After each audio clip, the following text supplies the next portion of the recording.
Hello बच्चा party, कैसे हैं आप सभी लोग। स्वागत है आप सभी का आपके अपने इस यूट्यूब चैनल पर। आपको पता है हम जो है 7th क्लास की ज्योग्राफी पढ़ रहे हैं और चैप्टर है वाटर। आज हम जो है ओशन करंट के बारे में पढ़ेंगे। पिछली क्लासेस में हमने क्या पढ़ा था, टाइड्स पढ़ा था, वेव पढ़ा था, वाटर का डिस्ट्रीब्यूशन पढ़ा था, पिछली वीडियोस में पढ़ा है। आज की इस वीडियो में हम क्या पढ़ेंगे, ओशियन करंट।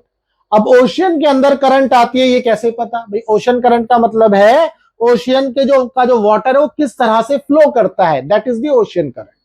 ठीक है, तो इसको समझने की कोशिश करेंगे। अगर आप चैनल पर नए हैं तो चैनल को सब्सक्राइब अब भी कर दो बच्चा पार्टी, और वीडियो को लाइक और शेयर जरूर करना। चलो आगे बढ़ते हैं। ओशियन करंट, ओशियन करंट क्या, ocean currents are the stream of water. ये स्ट्रीम ऑफ वाटर है जो फ्लो करती है कैसे, कॉन्स्टेंटली। कहां पर, on the ocean surface in definite direction. एक फिक्स डायरेक्शन में ओशियन करंट जो है फ्लो करती है, यानी कि ओशियन जो वाटर है एक फिक्स डायरेक्शन में फ्लो करता है कॉन्स्टेंटली, जिसे हम क्या बोलते हैं, ओशियन करंट। ठीक है, द ओशियन करंट में बी वार्म और कोल्ड। ओशियन करंट जो है गर्म भी हो सकती है और ठंडी भी हो सकती है ना। अब कैसे हो सकती है भाई, generally the warm ocean current originates near the equator. जो वार्म करंट है वो कहां पर ओरिजिनेट होती है, इक्वेटर पर। आपको ये पता है कि भाई मान लो ये हमारी अर्थ है ना, और यहां पर ये इक्वेटर है और ये क्या है, पोल है। तो इक्वेटर पर गर्मी ज्यादा होती है, इक्वेटर पर गर्मी ज्यादा होती है। तो इक्वेटर पर गर्मी ज्यादा होगी तो यहां पर सनरेज डायरेक्ट पड़ती है ना, सीधी पड़ती है। तो जो वाटर होगा यहां पर ये गर्म हो जाता है, तो यहां पर वार्म करंट मिलेगी। अब पोल पर आपको पता है क्या होती है, ठंड होती है। जब पोल पर आपको पता है ठंड होती है, क्योंकि वहां पर सनरेज है तिरछी पड़ती है, सीधी नहीं पड़ती। तो यहां पर ये ठंडी होगी तो यहां पर जो वाटर होगा वो ठंडा होगा। वहां से जो वाटर फ्लो करेगा वो कोल्ड करंट कहलाएगा, और जो इक्वेटर से फ्लो करेगा वो क्या कहलाएगा जी, वार्म करंट होगा। ठीक है, इस तरह से आप समझ सकते हो। The cold current carries water from polar to higher latitude. जो कोल्ड करंट है, ये मैंने बताया कोल्ड करंट कहां मिलेंगी आपको, पोल्स पर मिलेंगी। और ये कोल्ड करंट पोल से कहां पर चलती हैं, ये नीचे की तरफ चलती हुई दिखेंगी आपको इस तरह से, टूवर्ड्स द इक्वेटर ऐसे दिखेंगी।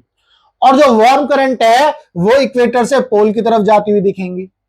ये फिक्स डायरेक्शन में ओशियन करंट फ्लो करता है। ठीक है जी, तो ये था हमारा ओशियन करंट के बारे में, जिसमें हमने पढ़ा वार्म करंट और कोल्ड करंट।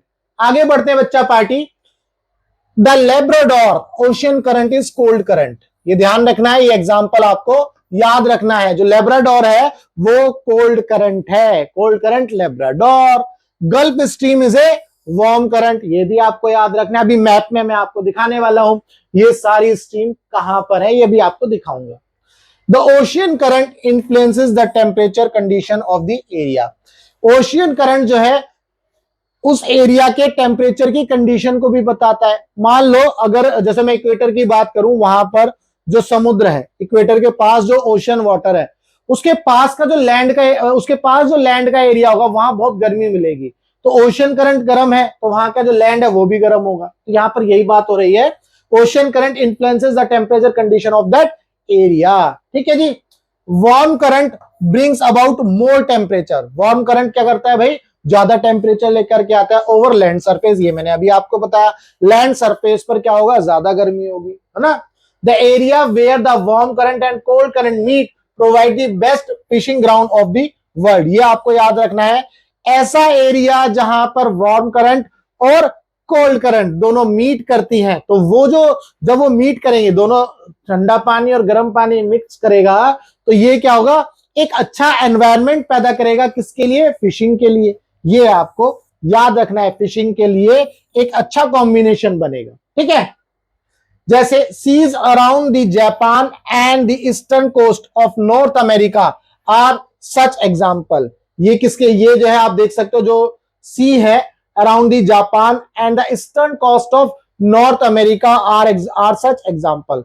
जो नॉर्थ अमेरिका का ईस्टर्न कोस्ट है और जापान के आसपास का जो समुद्र है वो इसके एक अच्छे एग्जांपल है, जो फिशिंग के लिए काफी फेमस है। ठीक है, the area where the warm and cold current meets also experiences foggy weather. जहां पर कोल्ड करंट और वार्म करंट मीट करती है, वहां पर फोगी सा एनवायरमेंट बन जाता है, धुंध बन जाती है ना, ऐसा आपको समझना है।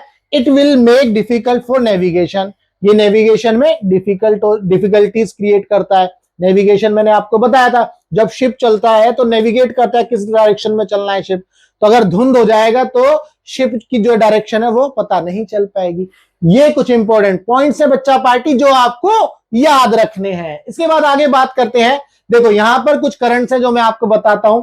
ब्लू कलर से जितनी भी करंट आपको दिख रही है वो सारी कोल्ड करंट है, और रेड एरो जो दिख रहे हैं, रेड एरो, वो सारे आपके वार्म करंट है। तो ब्लू एरो को पकड़ो, लेब्राडोर करंट, ये याद रखना है जी, ठीक है। इसके बाद कैनरीज कोल्ड करंट है, इसके बाद कैलिफोर्निया कोल्ड करंट है। ये कुछ आपको इंपॉर्टेंट याद रखनी है। वेनेजुएला, ये भी कोल्ड करंट है। तो ऐसी 4 कोल्ड करंट आपको याद रखनी है, लेब्राडोर, कैनेरियन, है ना, कैनरीज और कैलिफोर्निया और वेनेजुएला, ये 4 आपको कोल्ड करंट याद रखनी है। इसके बाद अगर हम बात करें किसकी जी, इसके बाद वार्म करंट की बात करें तो रेड ही रेड जो है ज्यादा दिख रहा है। अब रेड ही रेड दिख रहा है तो जैसे गल्फ स्ट्रीम वार्म करंट है, ये आपको याद रखना है, ठीक है। अलास्का करंट वार्म करंट है। नॉर्थ पैसिफिक ड्रिफ्ट, ये भी कोल्ड करंट है, ये आपको याद रखना है। मतलब कुछ इंपॉर्टेंट आप जो है, हम्बोल्ट करंट, ये देखो, ये हम्बोल्ट करंट जो है ये कोल्ड करंट है, और north Pacific drift warm current है, ये आपको याद रखने हैं। ब्लू वाले कोल्ड करंट और जो है रेड वाले जो लाल गुस्से वाले वार्म करंट है, ठीक है। तो यहां पर देखो वेस्ट ऑस्ट्रेलियन करंट, ये भी आपकी कोल्ड करंट है। तो यहां पर बहुत सारे एग्जांपल आपको देखने को मिल रहे हैं। ओयाशियो करंट, ये कोल्ड करंट है, याद रखना है आपको। और ये क्या है, कुओशियो करंट क्या है, ये आपकी वार्म करंट है, ठीक है। ये आपको इस तरह के कुछ एग्जांपल आपको याद रखने हैं। इसको और ज्यादा एक्सप्लेन करते हैं, चलो नेक्स्ट वाले डायग्राम में। ये डायग्राम आपकी एनसीईआरटी की बुक में बना हुआ है। तो आपको ये याद रखना है कौन सी करंट कहां पर हो रही है, कौन सी करंट कहां पर है। अगर हम इस डायग्राम में देखें तो इसमें सारी करंट है, दुनिया भर की जितनी भी करंट है, बट उसमें आपको इंपॉर्टेंट ही याद रखनी है। जैसे कोल्ड करंट में कैलिफोर्निया करंट, जो कि मैंने अभी आपको बताया था 1 नंबर, ये देखो, ये कैलिफोर्निया करंट कोल्ड करंट है। हम्बोल्ट करंट, ये हम्बोल्ट करंट है जी, ठीक है। लेब्राडोर करंट, ये 3 नंबर पर आपको यहां दिख रही है। तो ये तीन चार जो है आप याद कर लो। कैनरीज, ये देखो 4 ही मैंने अभी आपको बताई थी, ये कैनरीज है, ठीक है। तो ये 4 करंट आपको मिल गई कोल्ड करंट। ऐसे ही वार्म करंट देखो कितनी सारी है, 22 वार्म करंट है। अब सारी याद करने की जरूरत नहीं है, इंपॉर्टेंट आप जो है याद कर सकते हो। गल्फ स्ट्रीम, अभी आपके लेवल पर, जब आप बड़ी क्लासेस में जाओगे तो अब आप जो है कितनी भी याद कर लो, है ना, 22 है जो वार्म करंट है। तो आपको ये समझना है कि बहुत सारे टाइप का, बहुत सारी करंट होती है। कोल्ड करंट बहुत सारी है, वार्म करंट बहुत सारी है, बट आपको कुछ कुछ याद रखनी है। जैसे वार्म करंट में मैंने आपको बताया था अभी नॉर्थ पैसिफिक ड्रिफ्ट, है ना, ये रेड कलर से शो करी गई है ना, ये भी north Pacific drift. North equatorial आपका है इक्वेटोरियल करंट, ये रही, है ना। इक्वेटोरियल काउंटर करंट 3 नंबर पर ये रही। तो मतलब इस तरह से आप जो है याद कर सकते हो, ज्यादा याद करने की जरूरत नहीं है। 11 नंबर देख लो जी, ब्राजील करंट, ये रही ब्राजील करंट, ये रही, ठीक है। जापान करंट देख लो 18 नंबर पर, जापान करंट, ये रही, जापान के पास है, ठीक है। तो 8 नंबर पर क्या है, ओस्कोटस्क करंट, ओखोटस्क, जापानी नेम है तो मैं भी प्रोनाउंस नहीं कर पा रहा हूं, तो बाकी यहां पर आप देख सकते हो 8 नंबर पर ये कोल्ड करंट है, ठीक है बच्चा पार्टी। तो ये था आपका जो है कोल्ड करंट और वार्म करंट के बारे में, यानी कि ओशन करंट के बारे में, ठीक है। तो उम्मीद करता हूं आपको आज की इस वीडियो में ओशन करंट के बारे में पता चला। ओशन करंट क्या होती है, कैसे फ्लो करती है, और कैसे इफेक्ट करती है ये आसपास के एनवायरनमेंट के ऊपर, फिशिंग को कैसे इफेक्ट करती है ना, फिशिंग का जो एनवायरनमेंट होता है कैसे अच्छा बनता है, ये जो है आपको मैंने आज की इस वीडियो में बताया। और कुछ एग्जाम्पल बताए आपको। इस डायग्राम में जो है 4-5 जो है याद कर लेना है, कोल्ड करंट कौन सी है, वार्म करंट कौन सी है, सारे याद करने की जरूरत नहीं है आपके लेवल पर, ठीक है। जब आप बड़ी क्लासेस में जाओगे तब आप जो है ज्यादा से ज्यादा याद कर सकते हैं। तो चलिए मिलेंगे अब इसके नेक्स्ट पार्ट में, जिसके अंदर हम जो है इस चैप्टर के क्वेश्चन एंड आंसर्स करेंगे। तो इस चैप्टर में यहां पर थ्योरी खत्म होती है वाटर की। तो बच्चा पार्टी नेक्स्ट वीडियो में हम जो है इसके क्वेश्चन आंसर लेकर के आएंगे। तो नेक्स्ट वीडियो में मिलेंगे, तब तक के लिए good bye, tata, take care, जय हिंद।